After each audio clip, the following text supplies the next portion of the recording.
Time now for our business news, and Stephen Carl is with us in studio for that. Stephen, we're going to start with China's richest man, who's rolling back on a plan to create 1 million jobs in the United States. Jack Ma is the founder and executive chairman of the online giant Alibaba. In January of 2017, he stood beside Donald Trump and pledged that his company would create 1 million jobs in the United States. But now he says the souring trade relations between the US and China has scuppered those plans.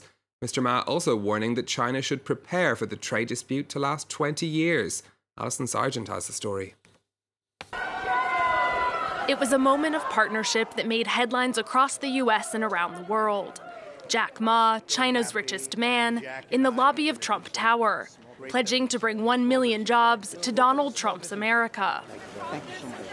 1.5 years and billions of dollars in tariffs later, the founder of Alibaba says he can no longer fulfill his promise, telling China's official news agency that the current state of affairs has destroyed the premise it was made on.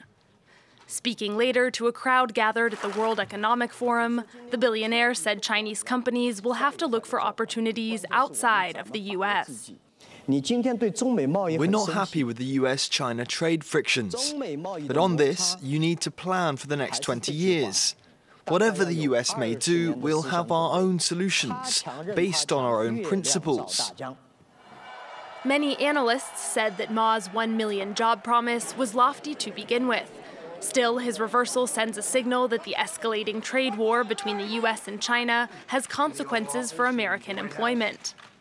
This week, each country fired off another round of tariffs, impacting hundreds of billions of dollars worth of goods. Ma, who is set to step down as Alibaba's executive chairman within the year, said that his company would not stop working toward the development of healthy US-China trade. Of course, trade has been a big issue for the markets. Let's check in on how things have opened in Europe today. We've got the markets pretty flat at the open. Paris's CAC 40 just nudging into the green, and the Frankfurt DAX dipping into the red at the beginning of trading there. Over in Asia, we had seen Asian markets gain earlier in the week despite the announcements of those additional trade tariffs. Momentum slowing down today. We can see Shanghai and Hong Kong both dipping into the red, despite investors being still reasonably upbeat that the trade tensions aren't as bad as they had expected. Over on the currency markets, the euro is trading for just under $1.17 and just under 89 pence sterling. Of course, currency investors will be watching very closely for any developments on Brexit at that informal summit of EU leaders.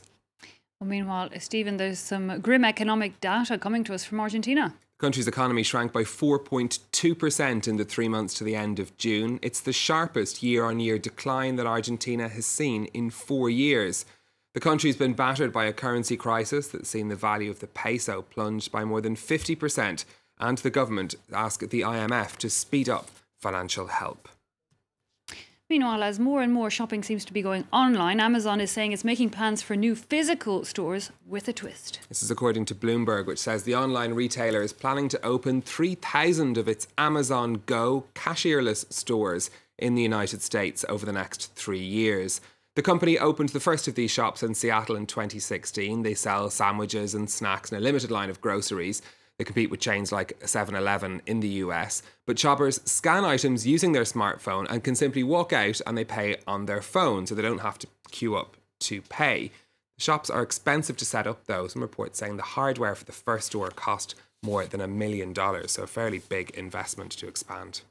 And finally, Stephen, for this business update, tomorrow could be a big day for all of those who love to be first with the latest products and gadgets. There aren't that many things you see people go and queue up for to actually buy in a physical shop anymore on the day they're released. One of them, of course, is the iPhone. The other tends to be now fancy trainers.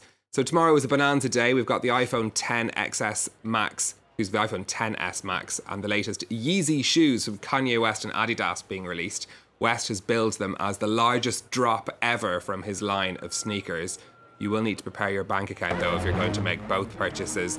The iPhone in the United States will cost almost $1,100 and the shoes $220. Apparently, it's creating some very difficult choices for Silicon Valley's so-called sneakerheads who want to be at the cutting edge of both fashion and technology. Okay, I have to say I don't have those problems, Stephen. I don't have that money, Eve. Stephen Carl with our business update. Thanks a lot for that. Time now to turn